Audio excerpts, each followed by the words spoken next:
Hello, everyone. Thank you for taking the time to join us for today's event. We would like to remind you that all participants are currently on mute, and please feel free to share any question you have throughout the chat box or during the Q&A session. And this call should now be recorded. Recording in progress. Thanks. Before we begin, we would like to take a moment to acknowledge that we are joining today from the traditional, ancestral, and unceded territories of the Kwee First Nation. We're grateful to be able to live, work, and play on these lands. Now, it is my pleasure to introduce our host for today's event, Winnie. So we hope you enjoy the session. Hi, everyone. Welcome to our storytelling. And this is special event actually is helping people to realize everybody can own a business. Everybody can start a business. So today we actually have Kristen is one of my friends for many, many years, and she and her husband own a company. So she's going to be our main speaker today, and we're going to have a fireside chat type of a style. It's quite casual, and just her going to share some her personal stories. So our events, a general itinerary like this, but just go with the flow of the conversation. So basically, most of you already know Vision to Reality Foundation. This is our organization. We provide free program and free services. And our mission and our vision is to help the newcomers, no matter where you come from to BC or move to Canada or you from other provinces or other countries. But if you wanted to start your own career, your own self-employed business or incorporated business, we're here to guide you for the first initial steps. There's so many help in BC providing free services for the people who want to open business. It's way more those kind of support today compared with 5 years ago, 10 years ago, when Kristen started her business. So this is the reason why we have Vision to Reality Foundation. Our foundation has an online platform, which is an online community. Right now, we have over 400 members, and we also provide many free services. So our vision and mission and our purpose, you guys can look at them on our website. Those one very clearly line up. And our main passion is to help the newcomers move to BC to start their own business. But for Kristen, and she and her husband actually moved to BC from United States. So at least they have one benefit, they can speak the language. But they also still didn't really know the Canadian system is very, very different than US system, and many regulations, rules, and registrations for business, everything is different compared with where they come from. So I believe she, in the beginning, also been through a lot of challenges with her husband, and they own auto shop and mainly dealing with many different kind of high-end brands cars and to repair them and to do the maintenance work. They're located in their store is located in Vancouver. So basically, her story is going to inspire some of us, and we know all of us, no matter where we come from and what was our background, we can be successful in our own business. So now I'd like to invite Kristen. Kristen, you can just share a little bit about your background. People want to know who you are and where you come from and how come, you guys moved to BC to start a business. And so just give a little bit of idea how you moved here, what is your background, what kind of other jobs you've done before the business, and then how you guys registered your business in BC. Okay, thank you for having me, Winnie. I was born and raised in New Jersey on the East Coast in the United States. Most of my jobs growing up were in the food service business. Particularly being a server. as a young woman in my 20s, I moved to North Carolina and continued working in the food service business there. And I met my husband there, who is a dual citizen. He's Canadian and American. And we met and then we got married. We had 2 kids. He was working in manufacturing, and he also had a side business of repairing cars, particularly German cars, that he would do in the evenings and on the weekends. And I would stay home with the kids, and I worked nights in restaurants. We decided to, after many years of looking for a home, and it never worked out, we decided to move back to Canada, where he was, where he grew up, and in particularly Vancouver. At that point, we sold our house, packed up our 2 children under 5, and moved across the country with what we own, our cars and our belongings.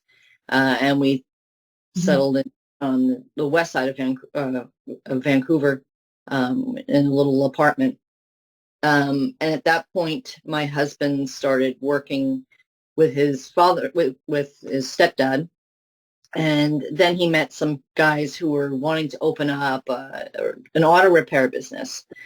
And he went in with them, the 3 of them, and eventually we bought out, we got 2 partners, and he became the sole proprietor.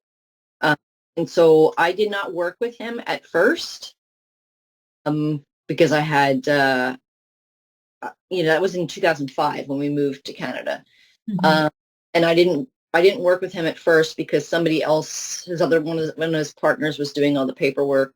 And so I came on in like 2006, 2007 to do all the admin for the paperwork, doing the taxes, doing the payrolls, doing all that kind of fun stuff behind the scenes. So I started doing that, and we've been doing that ever since. Where I'm just the accounts payable, accounts receivable, taxes, payroll type, answering the phones, taking reception, that kind of thing. Wow. So with the young children, like moving to a new community is going to be not that easy in the beginning, for sure. No. So our particular question want to know, like when you starting to taking care of some admin work, some paperwork, you probably have to phone Revenue Canada to get some license or get Well, some I didn't. numbers. It was my husband set it up first the partners had it set up. This was so long ago, I'm trying to remember, but my husband took care of all that kind of admin. It wasn't until my husband wanted to buy out the other partners because they weren't really adding any value to the business. They weren't really working it. They weren't really helping out. They weren't, doing anything tangible to really help. So we decided to just buy them out, and we had to go through that legal process of getting a lawyer to finding the right amount of how much did they want for a buyout, what was their worth in the business that we would have to pay, the amounts to pay. And ideally, my husband did most of that back, and because that was early on, because that was probably like between 06 and 07. And then in 07, I had my youngest child. So I would come to work and I would bring him in the car seat because he would be just a baby. And I would come in on weekends to do paperwork when it wasn't so busy, because my husband could watch the kids. And then I would come in, maybe once a week to kind of catch up, because paperwork gets out of control if you don't keep on it all the time. Yeah, for sure. Yeah. And I have a question for your auto shop, do you have to get a city's business license in Vancouver? Yes, you have to go apply for your business license. You have to go down, I believe you have to register for your name with, I believe it's BC Online. You can do a lot of these things online now. You can register for a name Mhm. and you register for the business license. You could get, then they give you your your legal name, and then they give you a business number so that you can use for CRA and the Minister of Finance, which is PST, and all your government accounts. They give you a business number. They assign it to you when you do the application process. You fill out an application, you spend some money, and then they give you those things to set it up with the government legally.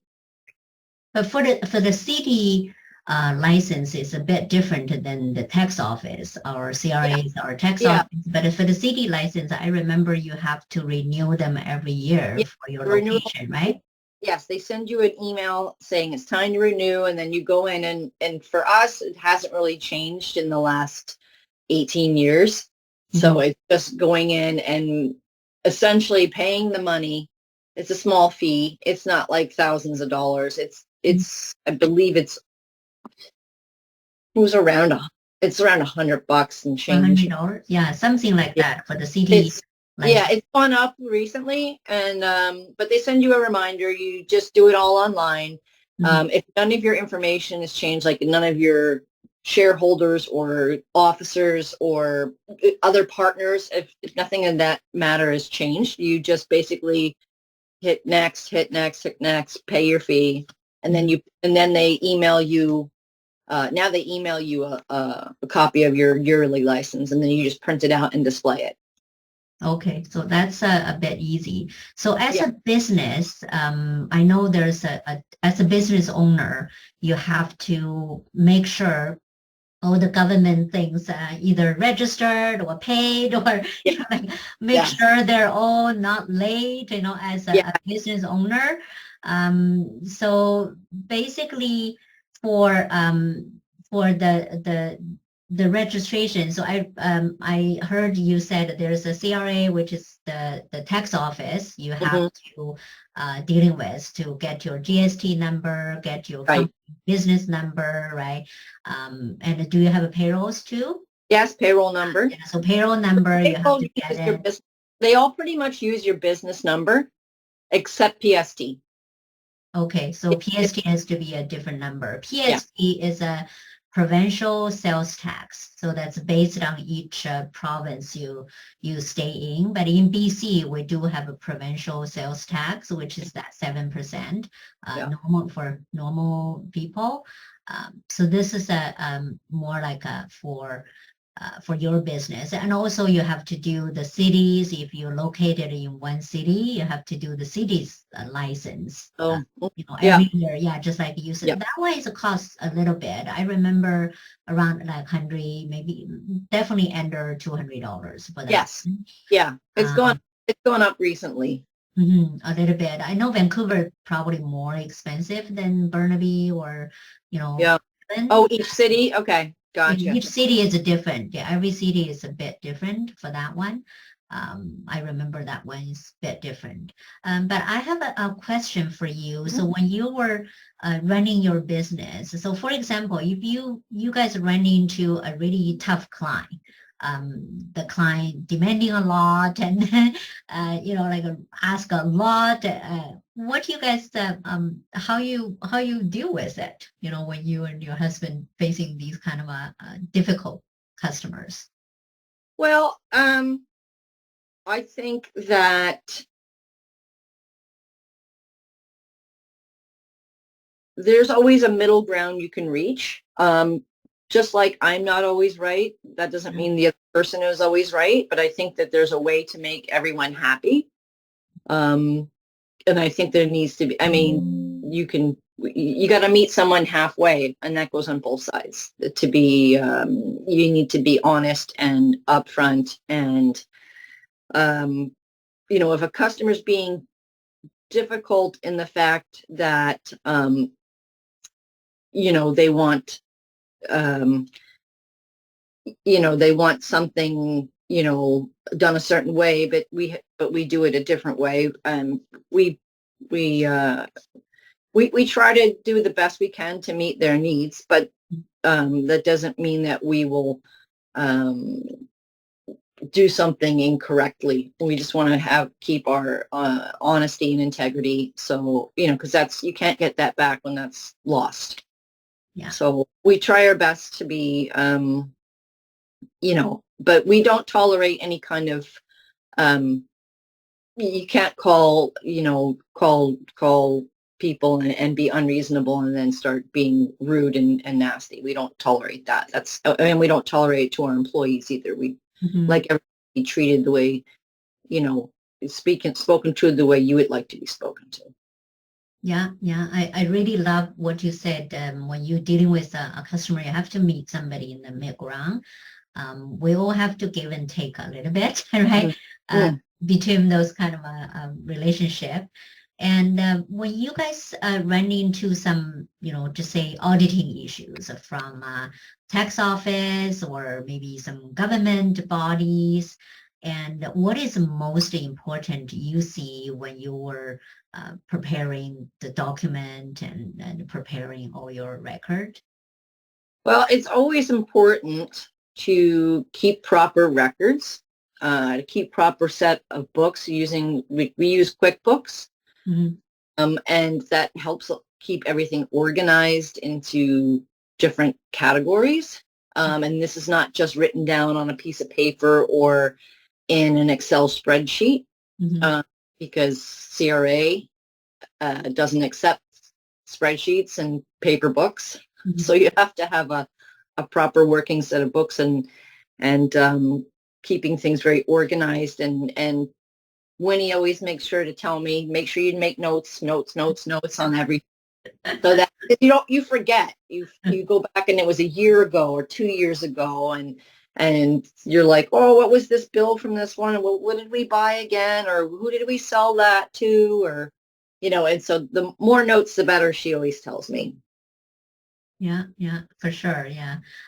So one of the questions in the chat box and saying if it's a business under our own name, we don't have to register. So I believe the person is asking, like Manisha is asking, is for if a self-employed, if just under your personal name, have a self-employed, you're basically just say you're fixing cars on the side and not having a company name. Yeah, I mean, that's true. You don't really have to register your business name if you're just doing it on the side for a little bit, right? I mean, we're doing a little bit from your home office or you know, doing something and after work. And all those ones, you don't really need to register your business name. But if you have earnings, you maybe need to register GST number. If you're selling something, you maybe need to register PST number.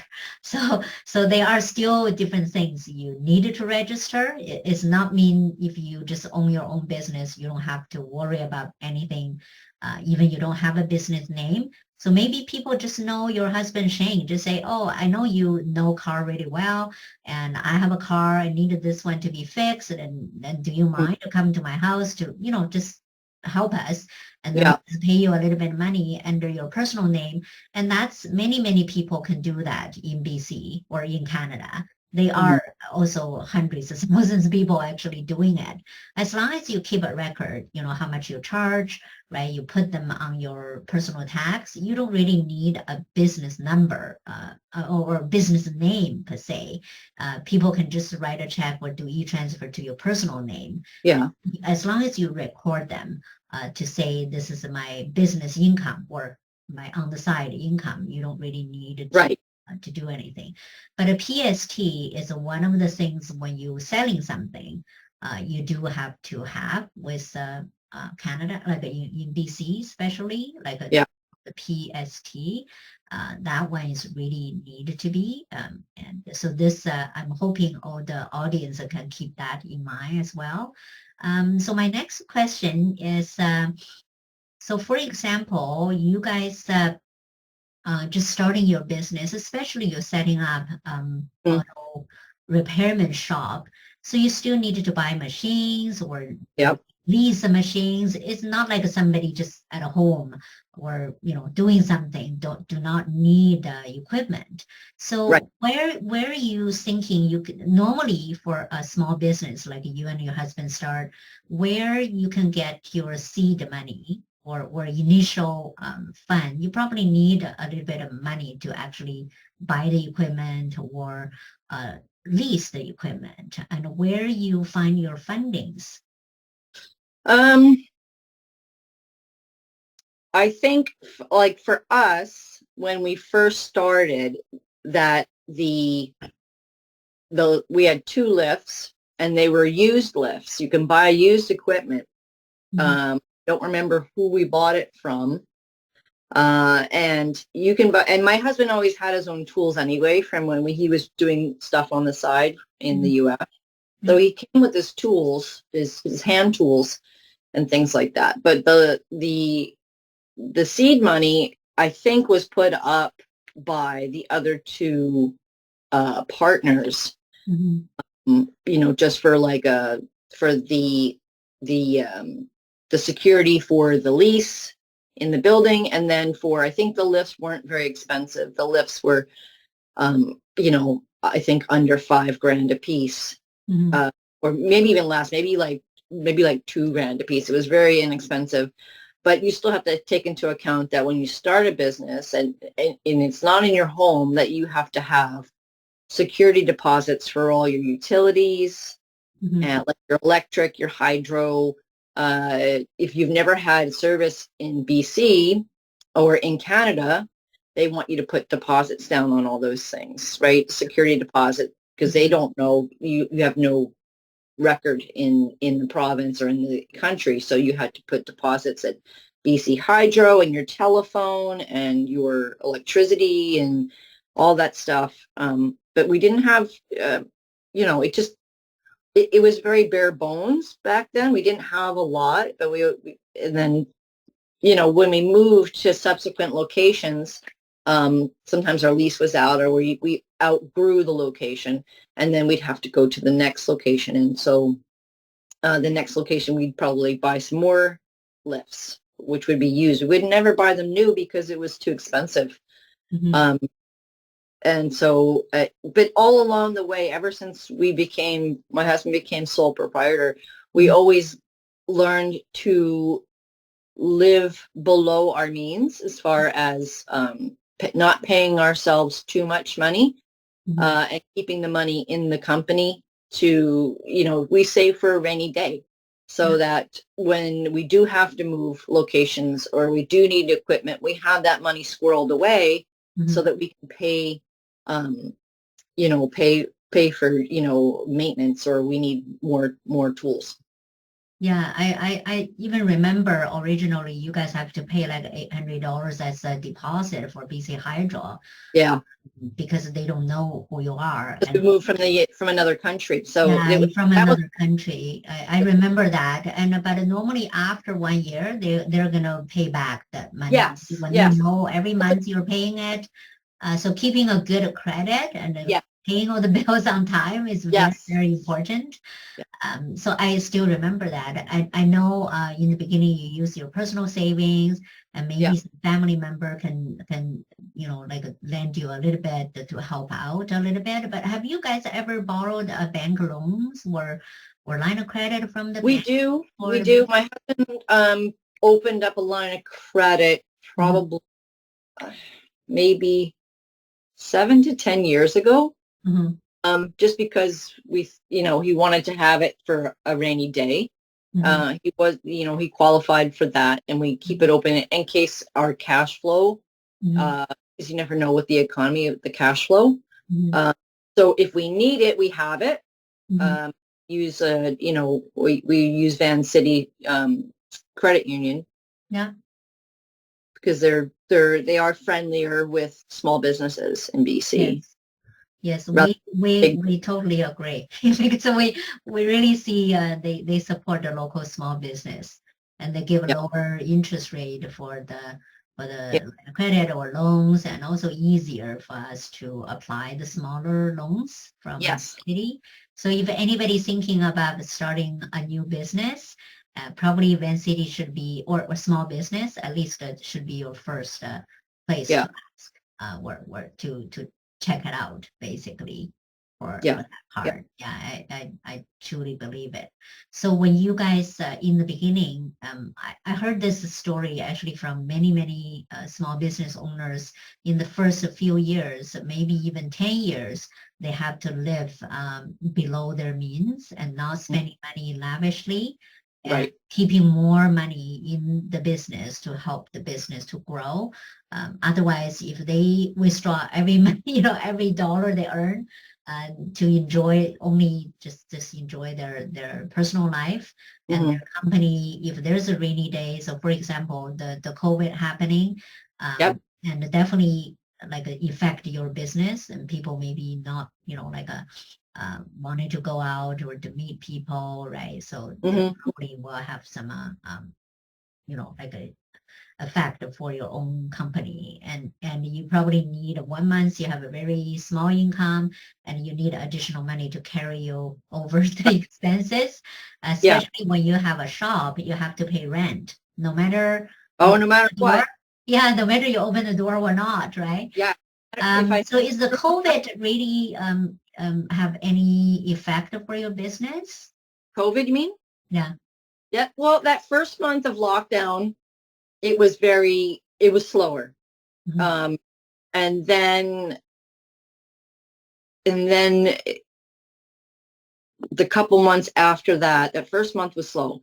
That, I guess, March to like mid-April. And then by May, Mhm. people were like, well, I can't ride public transit. I can't, I don't want to walk. I'm not busing. I'm not Ubering. I'm, I need my car, Mhm. right? Because it's your little bubble of transportation. So I'm very thankful. Thank God that we were, not too adversely affected by it. And also, like you said, um, with small businesses,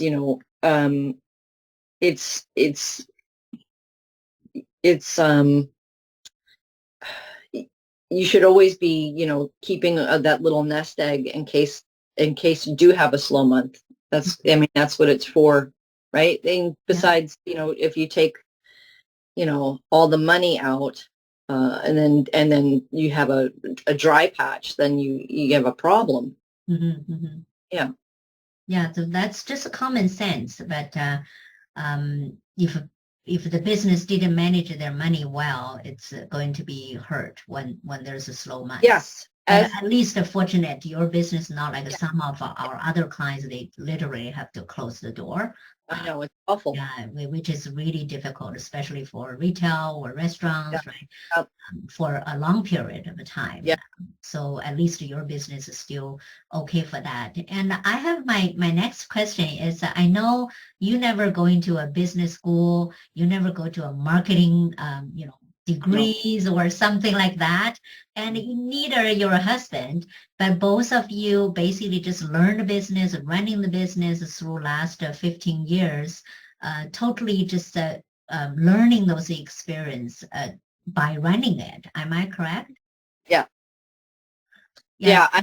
My husband didn't go to school for mechanics. Mhm. He just learned on the job training. He was doing, fabricating, making fabricating tool and die and making furniture, metal furniture, and working in factories. And then um, he always had mechanical apt uh, to do these things. And it's not to say we didn't make mistakes and we're not making mistakes or that we can't improve. But we definitely have our ways, and we learn as we go, Mhm. and we learn from other people who have different skill sets than us, and we do take that into consideration. Like, not everybody is good at every single thing. Yeah, because you guys have those intuitions as a entrepreneur. Basically, you just learn from the work and learn everything. And because I know your husband too, and he's really passionate about cars. So I Mhm. believe if people choosing to starting any business, you personally truly need to really passionate or love that things or wanted to figure out, Yeah, you can't wanted to learn. because you like money. Yeah, that's exactly, yeah. Because you know that industry can make you money, and then you will put your effort to learn it. Right, Because nobody will know everything in the beginning. right. There are some people, so they move to BC, they always thought, oh, I have to go to business school to learn how to open a business, which is no. Like I never thought this should be because we have so many clients and they don't really have a business background and they were working in completely different industry. And Mm-hmm. then they just thinking, okay, I always wanted to work for myself. I don't want to have a boss, bossing me around. And then they just find something they're good at or they're passionate about, and they just totally put themselves into it, and then they investing themselves and Yeah. learning and If put. you can run your home, pay Mhm. your bills and things like that, you can run a business. Yeah, and for you, you can managing three kids and the home and the business. So I truly believe that a super mom can run any business uh, Yeah. as a woman Yeah. because Yeah. you really have to do time management. You Oh also yeah. have to juggle so many things Yeah. happen once, right? Especially if you have a sick kids and Yeah. another one need to go to school, another one need to go to field trip, and then Yeah. yeah, and then It, you have to cook, you have to yeah. to Yes. to It's taking a care of lot. everything. There's a lot going on there. But I am fortunate that I'm not there from opening till closing. I'm kind of in the middle, and it worked out that way so that I can get my kids off to school, get into work, do my work, and then be home by the time, they're, not shortly after they're done with school, like, by 4 or 5 o'clock, I'm home. But then the job doesn't end there. It's washing clothes or picking somebody up or dropping somebody off or Mhm. getting food shopping or, running errands and things like that. And then making dinner. And then, as most women do because they're usually the ones taking care of the home as well. Yeah. So, Hmm. yeah. So as you think for a working mom, if you can give some suggestions for a working mom, Hmm. like what is, a couple of the top suggestions you would give for a woman? A working mom. So you mean someone who's working outside the home? Yeah, they either they have to go to a job or they have a business.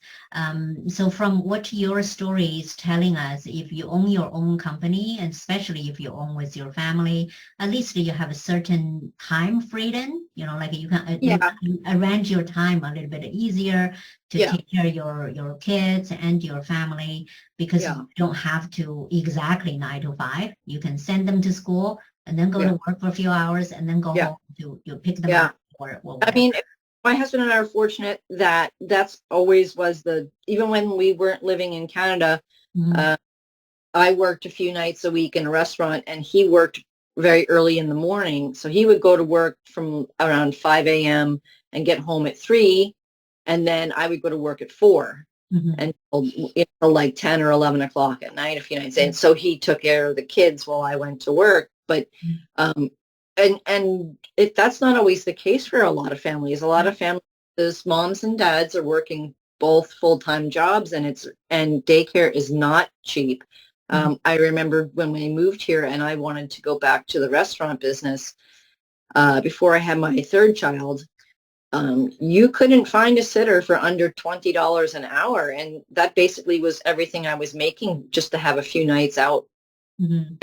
Just it's very tough for families to do that. And it's been good because I could always, if I needed to, I could always take my kids with me to work into my office or into an area where they weren't getting around the vehicles. Mhm. So it is hard. It's really hard because BC is so expensive. Mhm. it is extremely hard to manage a lot of time with your kids working full-time jobs. I really don't know how some families do it. I really don't. Yeah, It's hard. so running your own company. So this is why more and more we saw people starting their own self-employed business, working from home, or they're doing some side gigs, especially young generation. I see almost all the young generation, they have a full-time job. They don't have family yet. They don't have kids yet. Oh, yeah, They will have a side gig yeah. to starting something You because they gotta were planning. Yep, you gotta strike while the iron's hot. If you have free time in your spare time and you don't have a family yet, find something that you really like to do and have a side job.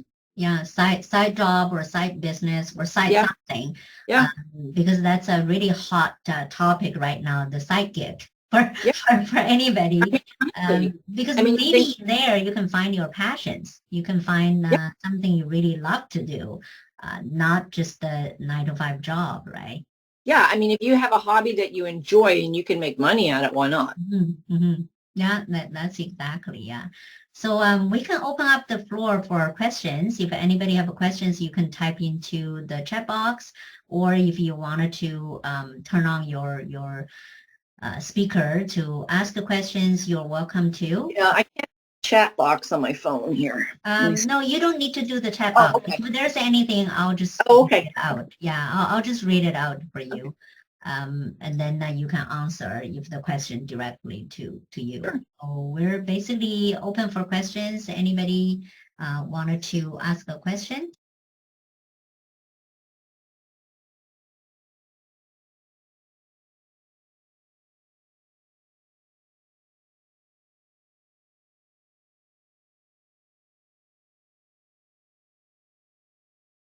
Yeah, if you guys not typing into the question, I still have a couple of questions for Kristen. So Kristen, if you wanted to give somebody a young, they just starting their career, their life, or maybe at least in their horizon, they're thinking about starting their own business. And could you just give like a 2 or 3 advice?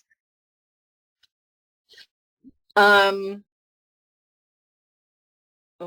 yeah, there's a bunch. But the top 3, the top 3 I think most important. The top 3 when you're starting your own business is to remember that as the owner or the boss, there's no such thing as not my job. You need to buy toilet paper. You got to clean the toilets. The floors need to be swept. The windows need to be cleaned. You got to mop the floors. If you don't have employees to do that, or your employees are better paid to do something other than that, that's your job. Yeah, that's totally agree. Because as an owner, your responsibility, you basically have to be the jack of all trade. Yeah. Or for your business, for sure. And also I would add one as a business owner, you have a lots of responsibility with the government too. Yes. You don't need to, you don't want to delay those, or just thinking, I had my head in the sand, I'm not going to deal with it, right? You feel like doing that. You feel like, because it's a bit if you get behind in any kind of tax or payroll or anything like that, and you get behind, it snowballs really quickly. So always stay on top of that and make sure all your records are properly done, so that, because most businesses get audited in the first 5 years. Yeah, that's true. They just want to see what's going on. They want to make sure it's legit. They want to, it's not uncommon. Yeah, yeah. And I saw Noah ask a question in the chat box. And basically, he is asking like how you build and sustain the momentums within your business. And so probably he also wanted to ask, by what points you and your husband realize this business could be successful and you will keep doing it? Because we also see other business maybe running 3, 4 years and still only break even, really hard to, really hard pushing, still not making any financial sense. By what point you guys realize you have that momentum, you have that repeat business? Well, I think number one is when we first started out, we would go by word of mouth to get the word out that we were a new shop in town. The momentum was just we were doing a niche market in the fact that we did just German cars. When we first started, I was just we still are a lot, mostly just German cars, but we were specializing in Porsche. But I guess after the first 3 years, once we got rid of our partners and it was a sole proprietor and we could call every shot the way we wanted it, and we knew how much to spend here and how much to save there. And we were getting clients, and that's probably when we were just like, okay, this can keep going. And then we were able to hire staff at that point. Yeah. I mean, I worked for free for a long time doing the admin just to save money. I didn't take a payroll for a very, very long time. I just came in and helped my husband and as a business owner, you have to know, like when you do have staff, you get paid last. The rent gets paid, utilities get paid, taxes get paid, payroll, your employees get paid, and what's left over, that's when you pay yourself. Yeah, I remember those early years when you and your husband don't take any money. Yeah. Yeah, or only take the one can pay minimum. The grocery. We just had the one income from him, just enough to pay our rent and food. Pay the grocery and the food. Yeah, you don't have any additional money. No, we kept trying to just funnel it back into the company for working capital. Yeah, and you're in a niche market. I know, like, if any of you guys live in Vancouver, you can visit in her stores. There's so many beautiful Porsches and high-end cars, and many cars I never even saw in my life before in their shop. Well, we do try to we offer services because my husband has a lot of experience with in the United States with Porsche, working. And then stuff here, and we offer a dealer alternative. We offer things that dealers can't offer as far as expertise and builds. We do custom builds sometimes, but we've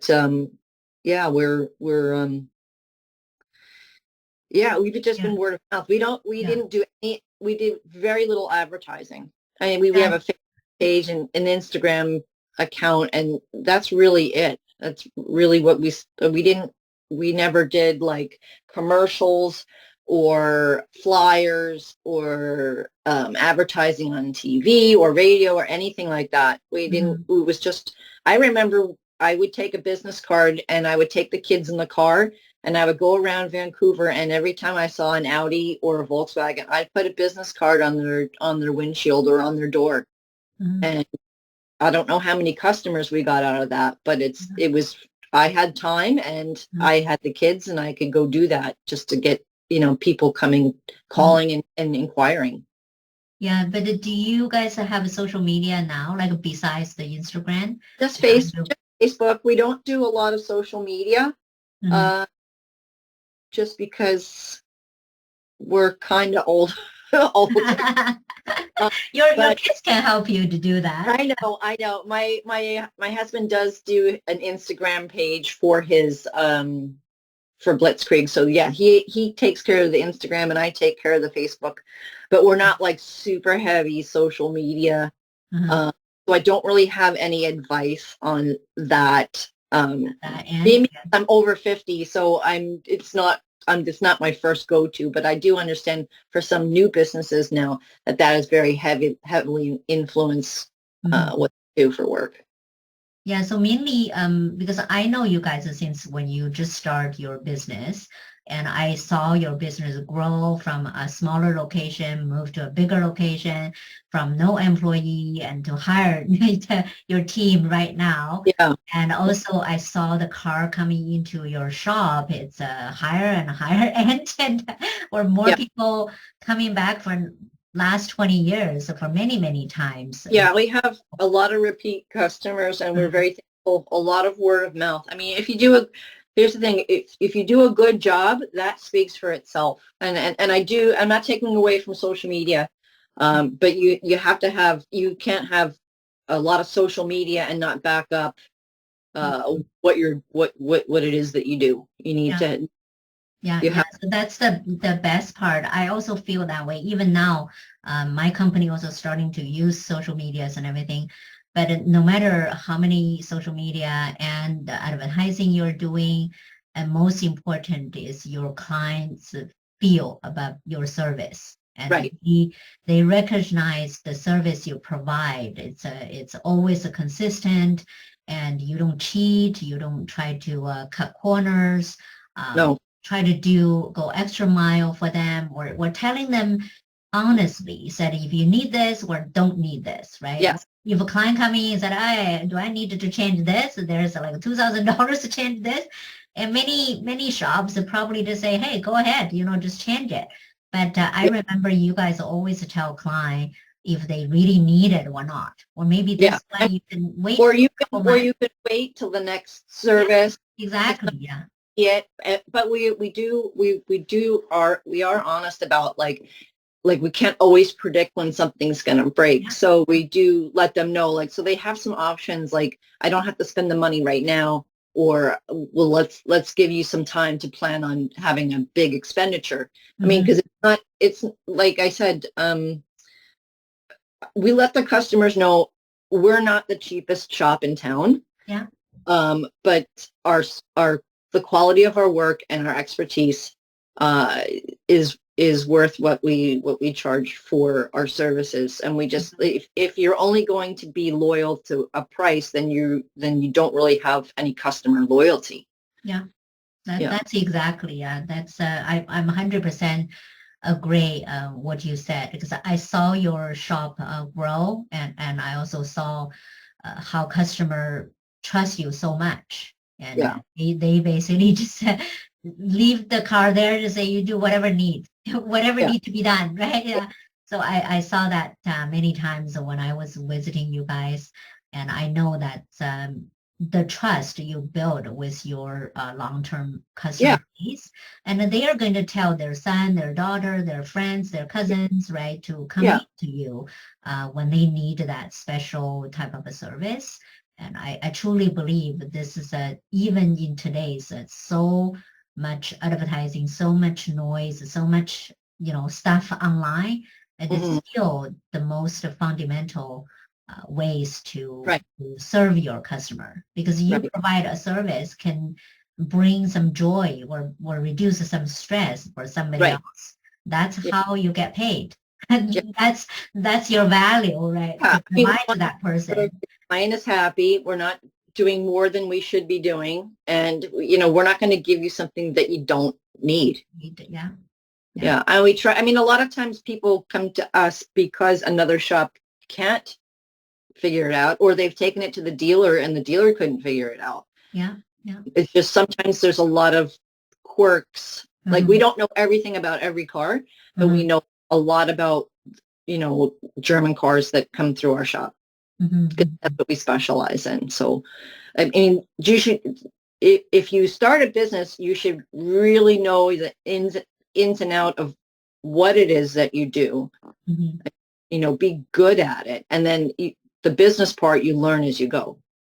Yeah, exactly. Yeah, you have to figure out what is the difference between your business, and there's like in Vancouver, I believe there's hundreds of car shops, Sure. and then also many of the shops are fixing German cars. And I personally, I even know some of the shops doing that, but Mhm. not every shop will be successful. So it's based on how they operating, how they treat their customer, and how Mhm. they thinking long term, not just immediately you want to grab the money, right? So more Yeah. like investing back to your customer and teaching them and give them the knowledge for how to maintain their car for a longer time if they really love their vehicles. So I'm thinking that apply to every single business. Doesn't matter you have a car shop, you have a coffee shop, or online business, or anything, any type of a business. I truly believe this is the fundamental we wanted to Yeah. offer. I mean, I would like to say that, being a business owner is not a get rich quick thing. In that in with that being said, that doesn't mean you can't have exponential growth and be really successful really quickly. But most of the time, I think that's not the case. It's slow and steady wins the race. Mm-hmm. So Mm-hmm. you can't expect too much too fast, and so have realistic expectations when you're starting a business about like what is my goal, how much do I need to make each month to just to open the door. And if you work from home, you still have expenditures, right? Yeah, So yeah. for products and things like that. Yeah, that's exactly, yeah. So so somebody asking, so have your kids helping you in the business? Do you, like, I wanted to ask you, do you use them as a slave laborers? Like many people have restaurants, their kids work there for free. And or they have a retail shop, the kids go there weekend for free, right? I think that my kids, they would come in and help here and there. Like maybe they would help me more so than working on cars, even though we have two girls and my youngest is a boy, and he doesn't show he doesn't hate cars, but he's not keen on working on cars at the moment. I think he finds computers and technology a lot more interesting. But my kids, they'd come in and, they would maybe help clean and organize stuff, or I'd use them to move boxes, paperwork upstairs, or, do some lifting for me. But I mean, my kids have never been on the payroll, but if they help me at work, I, might give them some cash or take them for lunch or something like that. But I don't force them to necessarily come in, because sometimes because I can't really have kids in that kind of environment for WorkSafe BC. Yeah. WorkSafe BC is your workers' comp for your employees. So WorkSafe BC says no children in the shop. In the shop. Yeah. I mean, walking through is one thing, but I mean, they can't be working on cars underage. It's not safe. Yeah, that's exactly it. So I remember you only keep your kids in the office, never ask them to go to the back. Yeah. No, I use them if I'm moving paperwork or sweeping the floors, or and they need to clean something. Yeah. Yeah, or make a photocopy. And yeah. And I saw you ask them to help you do that. Yeah. But it's really, really interesting to working with the family and also with the kids. But your sharing is so down to earth, so real. And I truly believe your story will inspire many other people thinking about starting a business, and because they don't really know what actually takes. You read down the book or read online, but actual real people, how they managing day to day, right? To make the business successful. And I saw you and your husband work super hard, and the business grow really fast, especially in last 10 years. And I can see it grow really fast, and now it's so stable. So basically, that's what I see. What you guys have built is like a legacy for the family. Somebody asked you the final question, and do you think your business, your kids is going to take over your business when you guys are retired? Probably not. Probably not. My girls. Do you sell them? Sell the business? Yeah, we would probably sell the business, and and retire. I don't, yeah, my son, as of right now, I think his plan is to go into the trades, but not mechanics. And honestly, right now, we really need tradespeople, whether that is mechanic, um, plumber, electrician, welder, Mhm. you know, those type of trades, because everybody wants to be an influencer, or everybody wants to be, you know, go to school for, you know, be a lawyer or a doctor. And not that we don't need doctors and lawyers and stuff like that, but trades are really hurting right now because people don't want to get dirty.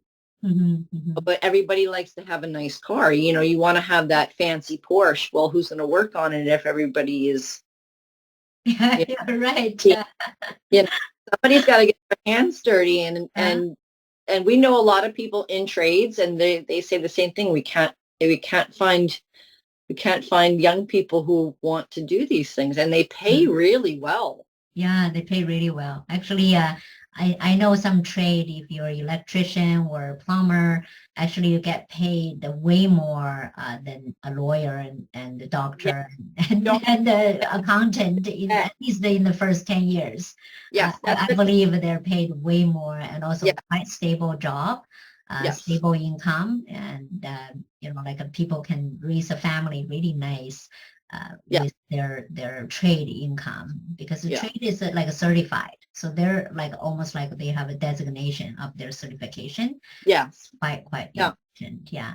Okay. That's my that's my son's plan. I'm not sure about. Well, my daughter's going to university, my oldest, and then my middle is she's taken a trade. She does hair, Mm-hmm.